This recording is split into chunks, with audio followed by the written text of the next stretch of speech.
These newer modes of transportation have been causing problems on roads and trails. Spend just a couple of minutes on popular paths and you'll see some sort of fast e-vehicle just zip by. And we found some aren't allowed there at all.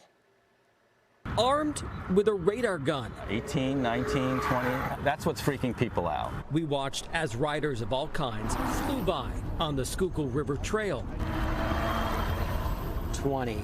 The speed limit here is 15. 21. E-bikes, e-motorcycles, and e-scooters, all sharing the pavement with runners, walkers, and cyclists.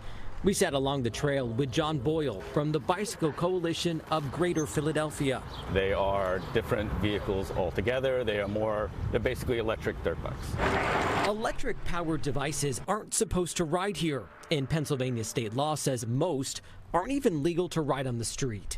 There's an e-bike, a power-assisted bicycle under 100 pounds. Those are legal here in Pennsylvania as long as the rider follows the law. A heavier and faster e-moto, which requires registration and insurance. And then there's the zippier and oftentimes foldable e-scooter. They're not legally permitted to operate on any Pennsylvania road or sidewalk. I was kind of like half unconscious. An e-scooter crashed into John Latanzio last year as he rode home on the Schuylkill River Trail.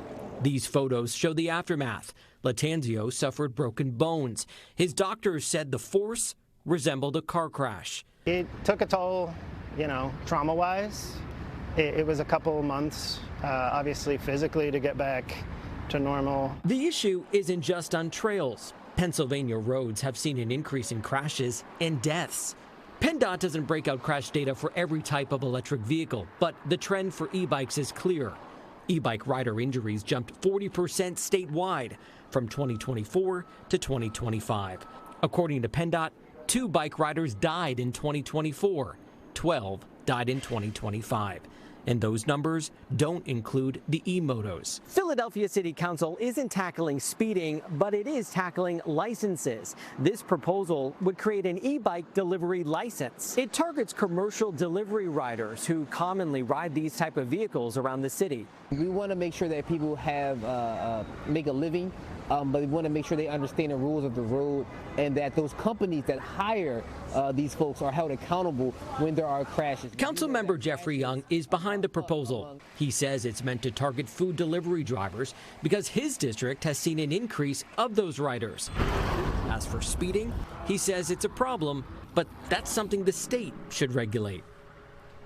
Representatives for Uber Eats and DoorDash did not respond to requests for comment on that idea in City Council, but Pennsylvania state lawmakers are proposing 2 new laws to regulate these bikes and issue fines. Both right now are in a Senate committee. A similar law just went into effect in New Jersey that requires all e-bike owners register those e-vehicles with the state, just like you would register a car. And last year, Montgomery County increased its fine to $300 for riding anything above 15 miles per hour on any of those shared paths. Commissioner Neil McKeeja says he thinks that's working, but he also says the county isn't yet tracking just how many citations police and park rangers are handing out. For the investigators, I'm David Charns, NBC 10 News.